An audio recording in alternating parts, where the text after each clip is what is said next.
আল্লাহর কাছে ফিরে আসুন, দুনিয়া আপনার পায়ের কাছে চলে আসবে। আসসালামু আলাইকুম ওয়া রাহমাতুল্লাহ। প্রিয় দর্শক, আমরা অনেকেই আছি যারা মনে করি দুনিয়াটা মস্ত বড়, খাও দাও ফুর্তি করো। কেউ কেউ এটাকে অন্যভাবে বলে, life is short, live it up. জীবন ক্ষণিকের, তাই দুশ্চিন্তা করে লাভ কি, যত পারো এনজয় করো। আবার কেউ কেউ বলে, দুনিয়া কা মজা লে লো, দুনিয়া তোমারা হ্যায়। এই দুনিয়া যত পারো ভোগ করো, এটা শুধু তোমার। এই শ্রেণীর মানুষ যেভাবে পারে কামাই করে, হালাল হারামের কোনো বাজবিচার করে না, যেভাবে পারে আনন্দ ফুর্তি করে, মদ, নারী, নেশা, যৌনতা সব কিছুর মাধ্যমে জীবনটাকে উপভোগ করার চেষ্টা করে। এই মানুষগুলো একসময় এনজয় করতে করতে, ফুর্তি করতে করতে ক্লান্ত হয়ে যায়। তখন তাদের কাছে নেশা আর যৌনতা যথেষ্ট মনে হয় না। মনে হয় যদি আরো কিছু করতে পারতাম, নতুন কিছু করতে পারতাম। তাই তারা কি করবে ভেবে কুল পায় না। এই সময় তারা নানা রকম অপরাধেও জড়িয়ে যায়। এর সাথে সাথে ওরা ছোটখাটো দুর্ঘটনায় জড়ায়। একসময় উদ্ভট সব কর্মকাণ্ড করতে করতে সমাজে সবার কাছে খারাপ বা বখাটে হিসেবে চিহ্নিত হয়ে যায়। তাদের নামের পাশে বেশ কিছু খারাপ রেকর্ড যোগ হয়ে যায়। সবখানে তাদের নামে বদনামও রটিয়ে যায়। তখন তারা আর কোথাও জায়গা পায় না, কাজও পায় না, কারণ সর্বক্ষেত্রেই তাদের রেকর্ড খারাপ। এইভাবে চলতে চলতে লোকগুলো হতাশ হয়ে যায়। কোনো কিছু আর ভালো লাগে না তাদের। জীবনের সকল আশা ভরসা হারিয়ে ফেলে। তারা ভাবে তাদের সব কিছু শেষ হয়ে গেছে, হারিয়ে গেছে জীবনের সকল অর্থ। জীবনে থাকার আর কোনো প্রয়োজন নেই, কোনো উপায়ও নেই। যে পথে চলেছে এতদিন পর, সেখান থেকে আর ফিরে আসারও কোনো উপায় নেই, বিকল্প কোনো রাস্তাও নেই। সুস্থ স্বাভাবিক জীবনে ফিরে আসার সকল পথ বুঝি চিরতরে বন্ধ হয়ে গেছে। খারাপ রেকর্ডগুলি বুঝি মুছে ফেলার সব সুযোগ শেষ হয়ে গেছে। তাই কোথাও আসার আলো দেখতে না পেয়ে এই লোকগুলো ভীষণ হতাশ। ওভারডোজ ড্রাগ নেয়, মৃত্যুর হুমকি আছে জেনেও নানা রকম মরণঘাতী মাদক সেবন করে। কারণ তারা মনে করে, আমার নামে তো সবখানে খারাপ রেকর্ড আছেই, কোথাও তো লুকাবার জায়গা নেই। আমি তো চাপা পড়ে গেছি হিমালয় সমান পাপের পর্বতে, হারিয়ে গেছি সাহারা সমান পাপের মরুভূমিতে, অথবা ডুবে গেছি প্রশান্ত মহাসাগরের মতো নিঃসীম পাপের জলে। আমি তো ধূমপান করেছি, গঞ্জিকা সেবন করেছি, দেশি বিদেশি নানা রকম রঙিন পানীয় পান করেছি, বহু নারীতে আসক্ত থেকেছি, বিবাহ বহির্ভূত সম্পর্কে জড়িয়ে পড়েছি। আমার এত এত পাপ, এত এত খারাপ কাজ, এত এত খারাপ রেকর্ড, এগুলো কি মুছে ফেলা সম্ভব? মনে হয় না। সুতরাং আমার আর রক্ষা নেই। আল্লাহর কাছে ফিরে আসুন প্রিয় ভাই আমার। গুনাহগার মানুষ যখন এভাবে ভাবতে থাকে, তখন শয়তান তাকে আরো নিরাশ করে। কারণ হতাশাই হলো ইবলিসের পাঠশালার প্রথম অধ্যায়। শয়তান মানুষকে বলে, তোমার ক্ষমা লাভের কোনো সুযোগ নেই, তাহলে আর বসে থেকে লাভ কি? বেঁচে থাকার মানে কি? তাই এই জীবনটা শেষ করে দাও, আরো বেশি ফুর্তি করো, ড্রাগস নাও, পাপের 16 কলা পূর্ণ করো, আর না হয় আত্মহত্যা করো, কারণ বেঁচে থেকে তো আর কোনো লাভ নেই তোমার। শয়তান এভাবেই মানুষকে বোকা বানায়। যত রকমের ধোঁকা দেওয়া সম্ভব সব রকমের ধোঁকা দেয়, প্রতারণা করে, কখনো প্রকাশ্যে, কখনো গোপনে, কখনো সামনে থেকে, কখনো পেছন থেকে দেয় এইসব ধোঁকা। কারণ এটাই তার জীবনের একমাত্র লক্ষ্য, উদ্দেশ্য। মানুষকে ধোঁকা দিয়ে আল্লাহর রহমতের কথা ভুলিয়ে দেয়, আল্লাহর কাছে ফিরে আসার পথে বাধা দেয়। সে তো ওয়াদা করেছে, قال فبما أغويتني لأقعدن لهم صراطك المستقيم ثم لآتينهم من بين أيديهم ومن خلفهم وعن أيمانهم وعن شمائلهم ولا تجد أكثرهم شاكرين। যেহেতু আপনি আমাকে পথভ্রষ্ট করেছেন, তাই আমি আপনার বান্দাদেরকে ধোঁকা দেওয়ার জন্য সরল পথে বসে থাকব। আমি তাদের সামনে থেকে, পেছন থেকে, ডান দিক থেকে, বাম দিক থেকে এসে ধোঁকা দেওয়ার জন্য উপস্থিত হব। ধোঁকা খাওয়ার ফলে আপনি তাদের অধিকাংশকে কৃতজ্ঞ পাবেন না। এভাবে শয়তানের সর্বাত্মক প্রচেষ্টার কারণে আমরা ধোঁকায় পড়ে যাই, সত্যি হতাশ হয়ে যাই, আল্লাহর কাছে ক্ষমা চাইতে ভুলে যাই, তার কাছে ফিরে আসার কথা বেমালুম ভুলে যাই, আল্লাহর রহমত থেকে নিরাশ হয়ে যাই। কিন্তু আল্লাহ তো জানেন, শয়তানকে সৃষ্টি করা হয়েছে আদম সৃষ্টির বহুকাল আগে থেকে। তার সঙ্গে আমার বান্দারা পেরে উঠবে না, দৈনন্দিন পথ চলে ভুল হয়ে যাবেই তাদের। তাই আল্লাহ মানুষকে সৃষ্টি করেছেন পরম মমতায়, গর্ভধারিণী মায়ের চেয়ে শতগুণ বেশি ভালোবাসায়। আল্লাহ কখনোই চান না তার বান্দারা হতাশ হোক, হতাশার ঘোর কালো অমানিসায় হারিয়ে যাক জাহান্নামের পথে, ঘুটঘুটে অন্ধকারাচ্ছন্ন পথে চলতে চলতে অবশেষে পড়ে যাক জাহান্নামের গর্তে। সেজন্য তিনি ঘোষণা করেছেন আশার বাণী, ঘোষণা করেছেন এক অনুপম ইশতেহার, যেখানে অন্ধকারে হাবুডুবু খাওয়া মানুষ পাবে আলোর মশাল নিয়ে সামনে এগোনোর প্রেরণা। পথহারা পথিক খুঁজে পাবে মুক্তির কাঙ্ক্ষিত রাজপথ। পাপের আকুল পাথারে ডুবে থাকা ব্যক্তিটি পাবে জান্নাতের সুবাতাস। قل يا عبادي الذين أسرفوا على أنفسهم لا تقنطوا من رحمة الله إن الله يغفر الذنوب جميعا إنه هو الغفور الرحيم। হে আমার বান্দারা, যারা নিজেদের উপর জুলুম করেছো, তোমরা আল্লাহর রহমত থেকে নিরাশ হয়ো না। নিশ্চয়ই আল্লাহ তোমাদের সব গুনাহ মাফ করে দেবেন। তিনি ক্ষমাশীল, পরম দয়ালু। এই আয়াত থেকে বোঝা যায়, কারো গুনাহের পরিমাণ যদি প্রশান্ত মহাসাগরের নীল জলরাশির চেয়েও বেশি হয়, হিমালয়ের চেয়ে উঁচু হয়, সাহারার বালুকণার চেয়েও বেশি অকল্পনীয় হয়, তবুও ভয়ের কিছু নেই, হতাশ হওয়ার কিছু নেই। কারণ তিনি বলেন, হে আদম সন্তান, যতক্ষণ তুমি আমাকে ডাকবে এবং ক্ষমার আশা রাখবে, ততক্ষণ আমি তোমাকে ক্ষমা করব। তোমার অবস্থা যাই হোক না কেন, আমি পরোয়া করি না। হে আদম সন্তান, তোমার গুনাহ যদি আকাশ পর্যন্ত পৌঁছে যায়, অতঃপর তুমি আমার কাছে ক্ষমা চাও, আমি তোমাকে মাফ করে দেব। আমি কোনো পরোয়া করি না। হে আদম সন্তান, তুমি যদি পৃথিবী পরিমাণ গুনাহ নিয়ে আমার কাছে উপস্থিত হও এবং আমার সঙ্গে কাউকে শরীক না করো, তাহলে আমি পৃথিবী পরিমাণ ক্ষমা নিয়ে তোমার নিকট উপস্থিত হব। নিশ্চয়ই আল্লাহ আমাদের সব গুনাহ মাফ করে দেবেন, পৃথিবী পরিমাণ ক্ষমা নিয়ে সবকিছু ক্ষমা করে দেবেন। এর জন্য শুধু আল্লাহর কাছে ফিরে আসতে হবে, অনুতপ্ত হতে হবে। যদি কেউ অনুতপ্ত হয়ে তার কাছে ফিরে আসে, তবে তার সম্পর্কে আল্লাহ বলছেন, ومن يعمل سوءا أو يظلم نفسه ثم يستغفر الله يجد الله غفورا رحيما। যে ব্যক্তি কোনো অন্যায় কাজ করে বসে অথবা নিজের উপর জুলুম করে ফেলে, অতঃপর আল্লাহ নিকট ক্ষমা প্রার্থনা করে, সে আল্লাহকে অত্যন্ত ক্ষমাশীল ও পরম দয়ালু হিসেবে পাবে। আব্দুল্লাহ ইবনে মাসউদ রাদিয়াল্লাহু তাআলা আনহু থেকে বর্ণিত, মহানবী সাল্লাল্লাহু আলাইহি ওয়াসাল্লাম ইরশাদ করেছেন, গুনাহ থেকে যে তওবা করে সে এমন ভাবে নিষ্পাপ হয়ে যায় যেন তার কোনো গুনাহই ছিল না। অপর হাদিসে ইরশাদ হয়েছে, আনাস ইবনে মালিক রাদিয়াল্লাহু তাআলা আনহু থেকে বর্ণিত, রাসূলুল্লাহ সাল্লাল্লাহু আলাইহি ওয়াসাল্লাম ইরশাদ করেন, আদম সন্তানের সবাই অপরাধী, তবে এই অপরাধীদের মধ্যে উত্তম তারাই যারা তওবা করে।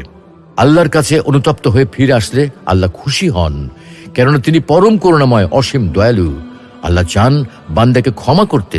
এ প্রসঙ্গে হাদিস শরীফে এসেছে, আনাস রাদিয়াল্লাহু তাআলা আনহু থেকে বর্ণিত, রাসূলুল্লাহ সাল্লাল্লাহু আলাইহি ওয়াসাল্লাম বলেন, আল্লাহ তাআলা বান্দার তওবার কারণে সেই লোকটির চেয়েও অধিক খুশি হন যে লোক মরুভূমিতে উট হারিয়ে পরে তা পেয়ে যায়। শয়তানের চক্রান্ত, কুটকৌশল আমাদের জন্য মারাত্মক রকম হুমকি। এ ধরার প্রতিটি পদে জীবনের রন্ধ্রে রন্ধ্রে বিছানো আছে ইনসানকে বিপদগামী করার ইবলিসি মায়াজাল। একটু অসচেতন হলেই হতে পারে বিপদ। কিন্তু ইবলিসের এই ফাঁদে আটকা পড়ে কেউ যদি পাপের অকুল দরিয়ায় দিগ্ভ্রান্ত হয়ে ভাসতে থাকে, মহান রব তাকে ছেড়ে যান না, বরং তিনি ইশতেহার ঘোষণা করেছেন তাকে নিজের কাছে ফিরিয়ে আনার। কারণ আল্লাহ তাআলার দয়া ও মায়ার কোনো সীমা নেই। তিনি নিজে ঘোষণা করেছেন তিনি অত্যন্ত ক্ষমাশীল ও পরম দয়ালু। আল্লাহ তাআলার করুণা ও দয়া লাভের অন্যতম মাধ্যম হল তার কাছে ফিরে আসা, গুনাহের জন্য অনুতপ্ত হওয়া, সম্পূর্ণভাবে সে অন্যায় বর্জন করা এবং ভবিষ্যতে তা না করার দৃঢ় সংকল্প করা। কেউ যদি এভাবে আল্লাহর কাছে ফিরে আসতে চায়, তবে অবশ্যই আল্লাহ তাকে আপন করে নেন। তাই তিনি বলেন, وما كان الله معذبهم وهم يستغفرون। আল্লাহ এমন নন যে তারা ইস্তেগফার করবে অথচ তিনি তাদেরকে আযাব দেবেন। আল্লাহর কাছে ফিরে এলে আল্লাহ অত্যন্ত খুশি হন। প্রিয় নবী সাল্লাল্লাহু আলাইহি ওয়াসাল্লাম বলেন, বান্দা যখন আল্লাহর কাছে ফিরে আসে তখন তিনি ওই লোকের চেয়েও বেশি আনন্দিত হন যে মরুভূমিতে নিজ বাহনে আরোহী ছিল, সঙ্গে ছিল সফরের সকল পাথেয়। তারপর বাহনটি সব কিছু সহ হারিয়ে গেল। এরপর সে সম্পূর্ণ নিরাশ হয়ে একটি গাছের নিচে আশ্রয় নিল। এই অবস্থায় হঠাৎ বাহনটি এসে তার কাছে এসে দাঁড়ালো। অমনি সে তার লাগাম ধরে ফেলল। তখন সে আনন্দে আত্মহারা হয়ে বলে উঠল, হে আল্লাহ, তুমি আমার বান্দা আর আমি তোমার রব। চরম খুশিতে সে ভুল করে ফেলেছে। প্রিয় ভাই আমার, আল্লাহর কাছে ফিরে এলে আল্লাহ শুধু মানুষকে ক্ষমাই করেন না, বরং তাকে দান করেন অজস্র নিয়ামত। কারণ সে তখন হয়ে যায় নিষ্পাপ, নবজাতকের মতো, সদ্য ভূমিষ্ঠ গুণামুক্ত ছোট্ট শিশুর মতো। যার গুণা নেই তাকে আল্লাহ দান করেন নিয়ামতের অফুরান ভান্ডার, ফলে দুনিয়া তার পায়ের কাছে চলে আসে। ইরশাদ হচ্ছে, إلا من تاب وآمن وعمل عملا صالحا فأولئك يبدل الله سيئاتهم حسنات وكان الله غفورا رحيما। যারা তওবা করে, বিশ্বাস স্থাপন করে এবং সৎকর্ম করে, আল্লাহ তাদের গুনাহকে পুণ্য দ্বারা পরিবর্তন করে দেন, কারণ আল্লাহ ক্ষমাশীল, পরম দয়ালু। প্রিয় নবী সাল্লাল্লাহু আলাইহি ওয়াসাল্লাম ইরশাদ করেন, যে ব্যক্তি নিয়মিত ইস্তিগফার করবে, আল্লাহ তাআলা তাকে যাবতীয় বিপদ আপদ ও দুশ্চিন্তা থেকে মুক্তি দেবেন এবং তাকে অকল্পনীয় স্থান থেকে রিজিক দান করবেন। তাই তো আল্লাহ বলছেন, يا أيها الذين آمنوا توبوا إلى الله توبة نصوحا عسى ربكم أن يكفر عنكم سيئاتكم ويدخلكم جنات تجري من تحتها الأنهار। হে ঈমানদারগণ, তোমরা আল্লাহর কাছে তওবা করো, খাঁটি তওবা। আশা করা যায় তোমাদের রব তোমাদের পাপগুলো মোচন করবেন এবং তোমাদের এমন জান্নাতে প্রবেশ করাবেন যার পাদদেশে প্রবাহিত হয় নহর। প্রিয় ভাই আমার, দুনিয়ার মানুষের কাছে রেকর্ড খারাপ হলে সেই রেকর্ড মোছা যায় না। একবার পাপের এন্ট্রি হয়ে গেলে ডাটাবেস থেকে কিছুতেই তা পার্মানেন্টলি ডিলিট করা যায় না। তবে আল্লাহর ডাটাবেজের ব্যাপারটা সম্পূর্ণ ভিন্ন। বকে যাওয়া ছেলে মেয়ে নিজের ভুল বুঝতে পেরে বাবা মায়ের কাছে ফিরে এলে তারা যেমন নিজ সন্তানকে ফিরে দেন না, আল্লাহ তেমনি অনুতপ্ত বান্দা ফিরে এলে তাকে কখনো হতাশ করেন না। পেন্সিলের কালি যেমন রাবার ব্যবহার করে মুছে ফেলা যায় নিমিষেই, তবা তেমনি এক রাবার যার মাধ্যমে পাপের কালিমাকে মুছে ফেলা যায়, ঠিক পেন্সিলের কালি মোছার মতোই। আল্লাহর কাছে ফিরে এলে তিনি শুধু পাপই মুছে ফেলেন না, এর সাথে নিয়ামত দান করেন অজস্র পরিমাণে, অকল্পনীয় স্থান থেকে, ধারণারও অতীত পরিমাণে। তাই দুনিয়াটাও তখন লুটিয়ে পড়ে আল্লাহর কাছে ফিরে আসা ব্যক্তির পায়ের কাছে। তাহলে চলুন আজ থেকে মদ, নারী, নেশা, যৌনতার রঙিন দুনিয়া ছেড়ে, পাপের ঘন কালো আধার ছেড়ে ইমানের ঝলমলে রাজপথে চলার দৃঢ় প্রতিজ্ঞা করি। গুনাহের পুঁতি দুর্গন্ধময় গলি থেকে ইউটার্ন নিয়ে রবের প্রশান্তিময়, শান্ত, স্নিগ্ধ, সুশোভিত, সুবাসিত পথে হাঁটা ধরি। আল্লাহ রাব্বুল আলামিন আমাদের সকলকে তার কাছে ফিরে আসার তৌফিক দান করুন। অকল্পনীয় জায়গা থেকে আশাতীত পরিমাণে রিজিক লাভ করার তৌফিক দান করুন। আমিন।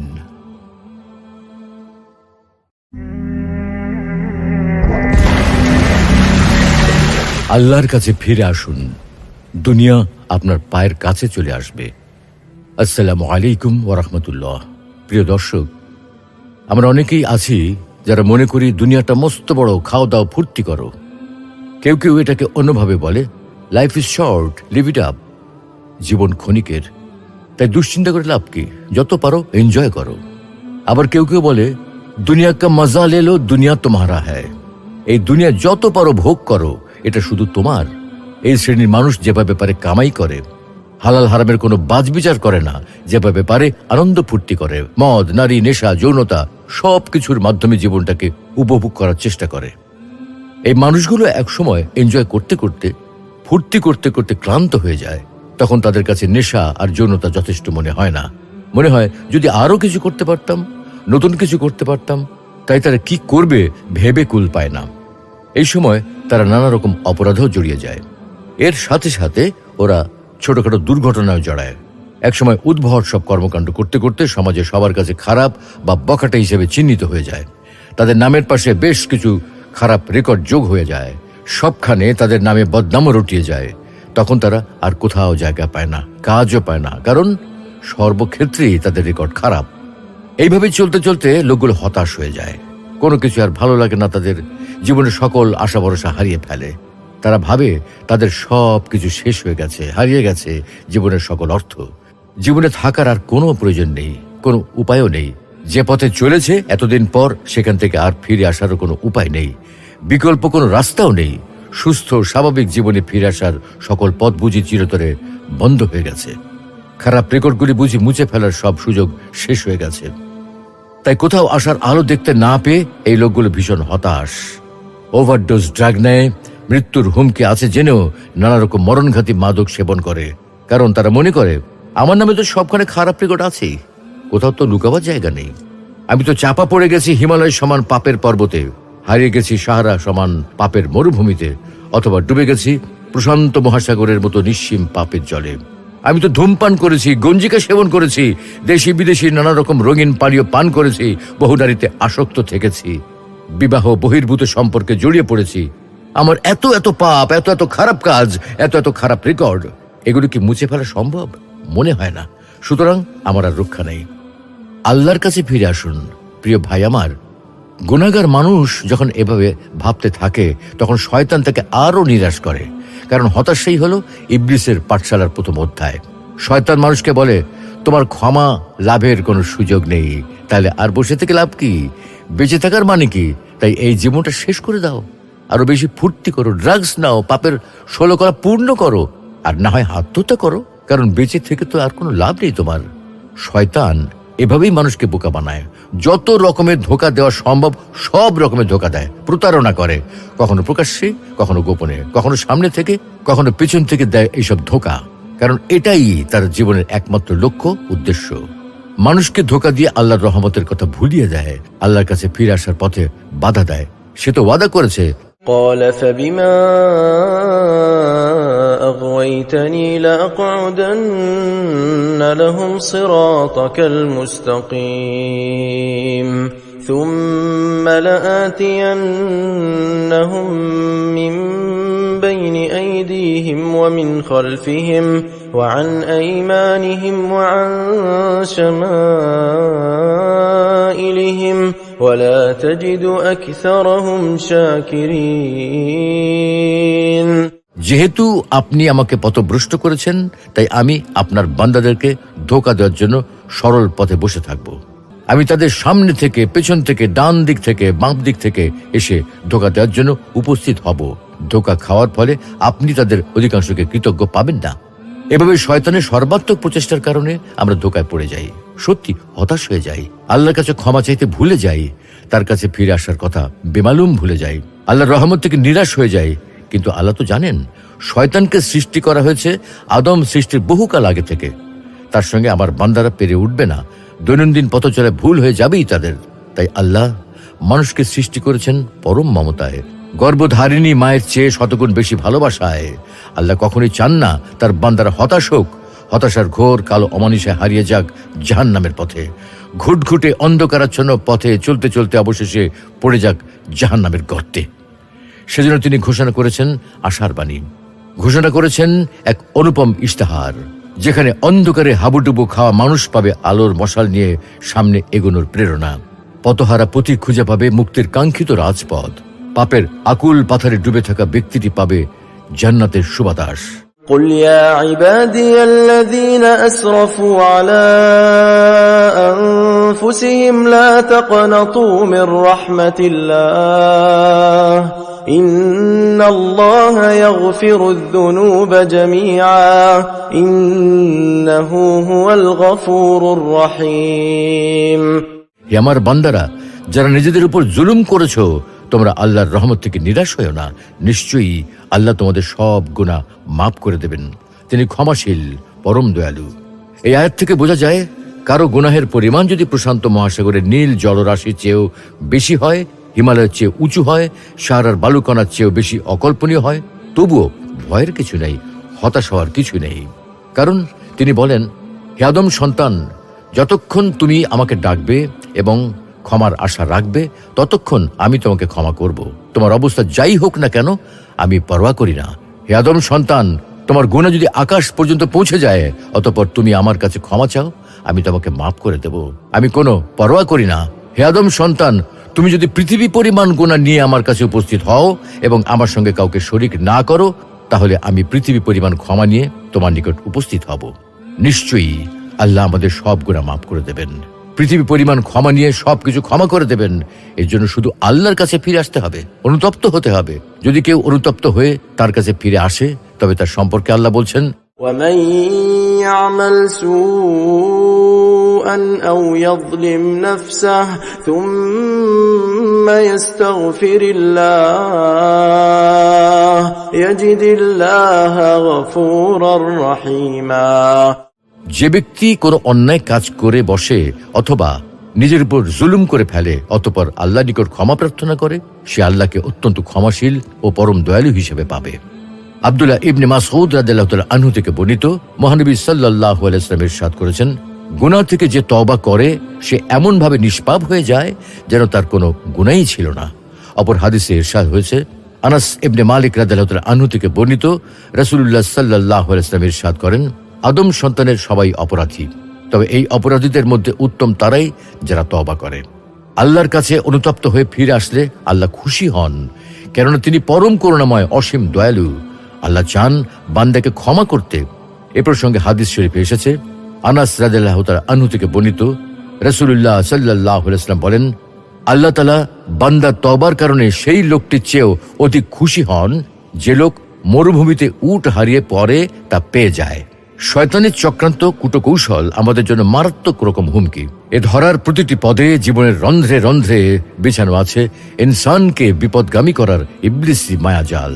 একটু অসচেতন হলেই হতে পারে বিপদ, কিন্তু ইবলিসের এই ফাঁদে আটকা পড়ে কেউ যদি পাপের অকুল দরিয়ায় দিগ্ভ্রান্ত হয়ে ভাসতে থাকে, মহান রব তাকে ছেড়ে যান না, বরং তিনি ইশতেহার ঘোষণা করেছেন তাকে নিজের কাছে ফিরিয়ে আনার।